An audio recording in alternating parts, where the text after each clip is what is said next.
एक गांव में सरजू नाम का एक किसान रहता था। उसके 3 बेटे थे, विक्रम, विजय और भोला।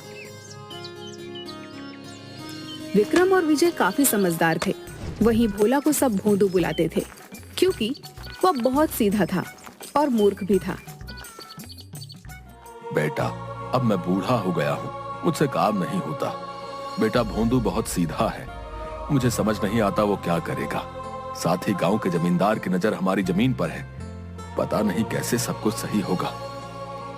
दादाजी की जमीन पर पता नहीं कैसे उस जमींदार ने अपना नाम लिखवा लिया है। आप चिंता मत कीजिए पिताजी, कोई ना कोई हल जरूर निकल आएगा।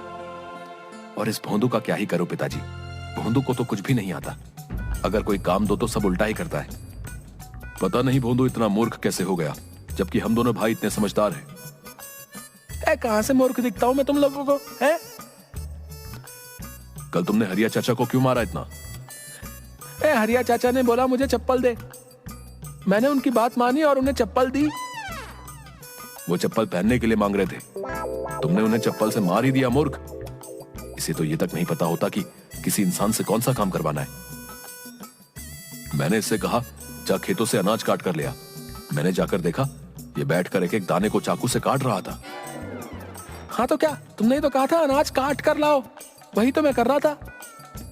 भोंदू, तुझे बात समझ नहीं आती क्या? अनाज काटना यानी कि फसल काट कर लेकर आनी थी तुम्हें।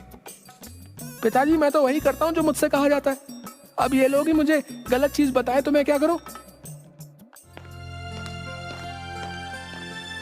भोला के पिताजी को हमेशा भोला की चिंता लगी रहती थी। हे भगवान, पता नहीं भोले का क्या होगा, आप ही मेरे भोले की रक्षा कीजिए। किसान बूढ़ा हो गया था, इसलिए उनका निधन हो गया। अब भोला का कोई भी सहारा नहीं था। दोनों भाई भी भोला का मजाक उड़ाते रहते थे। ओ भोंदू, इधर आ, मेरे लिए पानी लेकर आ। ठीक है भैया, ले आता हूँ। भोला बड़ी सी बाल्टी में पानी भरकर ले आता है। अरे मूर्ख, बाल्टी में पानी भरकर क्यों लाया है? मैंने तो पीने के लिए पानी मांगा था, गिलास में लाकर दे। एक बार में कोई काम सही से नहीं करता तुम इसे बोलते ही क्यों हो कोई काम? किसी काम का नहीं है ये, बस मुफ्त की रोटी तोड़ता है और खाली नुकसान कराता है। चल जा यहाँ से। भोला दुखी होकर वहाँ से चला जाता है। अब तो हर रोज भोंदू के साथ बहुत बुरा व्यवहार होता था। गांव वाले लोग भी भोंदू को मूर्ख बनाकर अपना काम निकलवा लेते थे। भोला बेटा, मेरे कमर में बहुत दर्द है, जरा मेरे खेत जोत देगा तू? काका, खेत जोत लूंगा तो आपका कमर कैसे ठीक हो जाएगा? उसके लिए तो कमर दबानी पड़ेगी ना। अरे भोंदू, कमर में दर्द है, मैं खेत जोत नहीं सकूंगा, इसलिए तुझसे बोल रहा हूँ। तू भी ना, तो ऐसा बोलो ना काका, खुद गलत बोलते हैं सब और फिर मुझे मूर्ख ठहराते हैं। बताइए। हाँ बचवा, हाँ हम ही मूर्ख हैं। जा खेत जोत, मेरे कमर की चिंता तू ना कर। भोंदू मूर्ख जरूर था, पर वह बहुत मेहनती था। वह सबकी मदद भी किया करता था। हालांकि लोग उसका सिर्फ इस्तेमाल किया करते थे। एक दिन भोंदू गांव के रास्ते से कहीं जा रहा था। अचानक उसका पैर रास्ते पर बैठे कुत्ते की पूंछ पर पड़ गया। वह सोया हुआ कुत्ता गुर्राते हुए भोंदू को देखता है और भौंकने लगता है। अरे बाप रे बाप, क्यों भौंक रहा भाई? अरे गलती हो गई, माफ कर दे। कुत्ता उसे दौड़ाने भी लगता है। माई रे माई, कहाँ फंस गया? बचाओ, कोई तो बचाओ रे। दौड़ते दौड़ते भोंदू जंगल में आ जाता है। वह जंगल के अंदर जाते जा रहा था। उसे पता ही नहीं था वह कहाँ जा रहा है।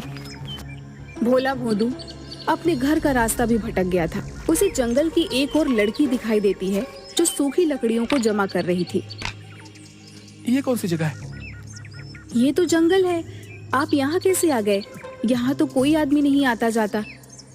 मैं रास्ता भटक गया हूँ, मुझे नहीं पता मेरा घर कहाँ है।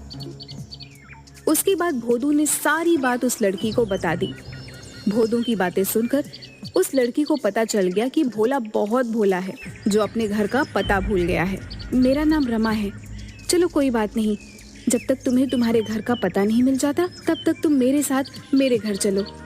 मैं लकड़ियों को बेचकर अपना गुजारा चलाती हूँ, जो मिलेगा मिल बांट कर खा लेंगे, ठीक है?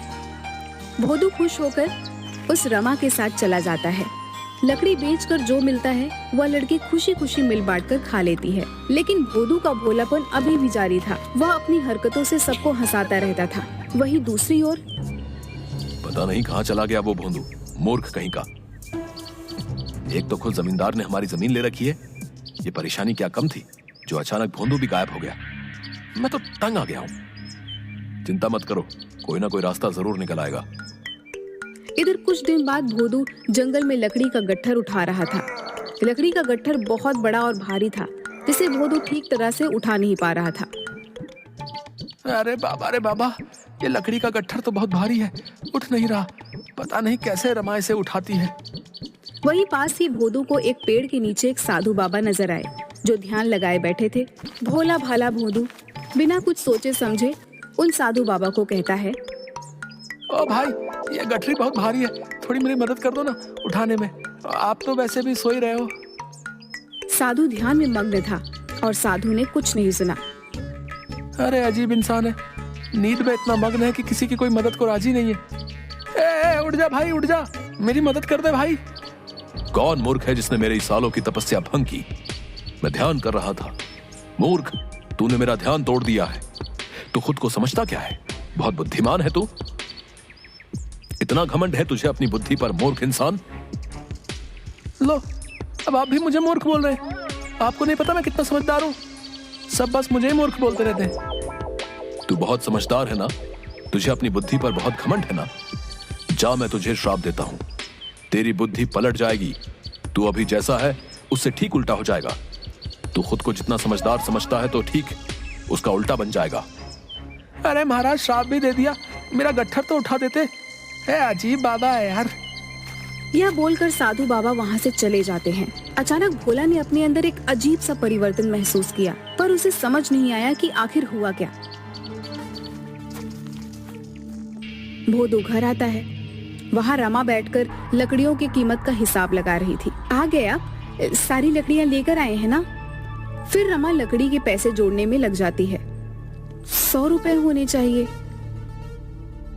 रमा, तुम गलत हिसाब लगा रही हो। झोपड़ी के पीछे जो लकड़ियों का बंडल रखा है, तुमने उसे बेचा ही नहीं है। और कल तुमने 2 गट्ठर आधे दामों पर बेचा था, क्योंकि वो गीली थी, इसलिए तुम्हारे पास अभी 50 रुपए ही हैं। हाँ, मैं तो भूल ही गई थी। रमा चौंक जाती है। आपने तो बिल्कुल सही हिसाब लगाया है। अचानक से आप इतने समझदार कैसे हो गए? भोदू ने रमा को साधु महाराज वाली सारी बात बता दी। असल में साधु का श्राप भोदू के लिए वरदान बन गया था। वो अब समझदार हो गया था। रमा यह सब सुनकर बहुत खुश हुई। आप बुरा न माने तो एक बात कहूँ? अरे, इसमें बुरा मानने वाली कौन सी बात है, कहो ना। आप मुझे बहुत अच्छे लगते हो और हमारा एक दूसरे से जान पहचान भी अच्छा हो गया है। क्यों ना हम दोनों शादी कर लें? अरे रमा, क्या सच में मैं तुम्हें अच्छा लगता हूँ? मुझे मंजूर है।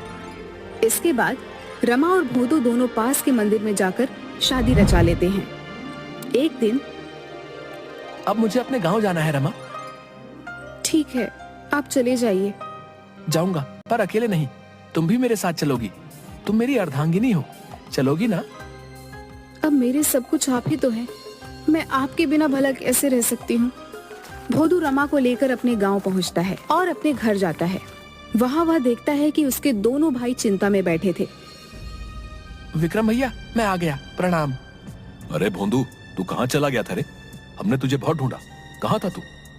और ये कौन है तुम्हारे साथ? भैया, मैं गलती से जंगल चला गया था, वहाँ रमा ने मुझे सहारा दिया। अच्छा हुआ तू आ गया, पर क्या फायदा? हम तो बहुत बड़ी मुसीबत में फंसे हुए हैं। मुसीबत? कैसी मुसीबत भैया? पिताजी की पूरी जमीन जमींदार ने अपने नाम करवा ली है। अब हमारे पास जमीन का एक टुकड़ा भी नहीं है जहाँ खेती करके हम अपना गुजारा कर सके। पिताजी की जमीन जमींदार ने हथिया ली है। आप चिंता मत कीजिए भैया, मैं वो जमीन छुड़वा लूंगा। तू छुड़वाएगा जमीन? तेरे जैसा मूर्ख ऐसी बातें कर रहा है, सुनकर हंसी आ रही है। आप मेरी बात तो मानो भैया, मैं जमीन जरूर छुड़वा लूंगा। मेरे पास एक योजना है। भोदू अपनी योजना बताता है।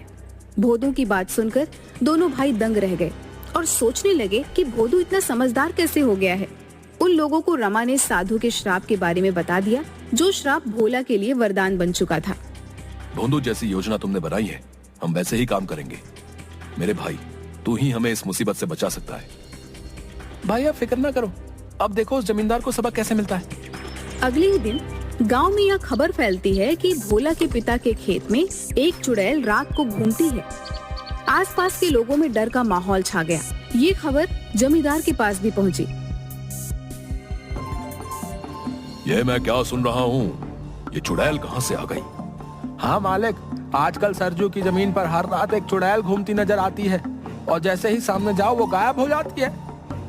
गांव के 2-4 लोग तो बीमार हो गए हैं चुड़ैल को देखकर। क्या बेकार की बातें करते हो तुम लोग? आज मैं जाकर देखता हूँ। उसी रात जमींदार अपनी 4 आदमियों के साथ चुड़ैल देखने के लिए सरजू के खेत में जाता है। ये गांव वाले सब सठिया गए हैं ससुरे। न जाने कौन सी चुड़ैल दिखाई देती है इन्हें। मुझे तो कुछ दिखाई नहीं दे रहा। तभी जमींदार के पीछे सफेद कपड़ों से लिपटी बाल खुले हुए कोई आता दिखाई दिया।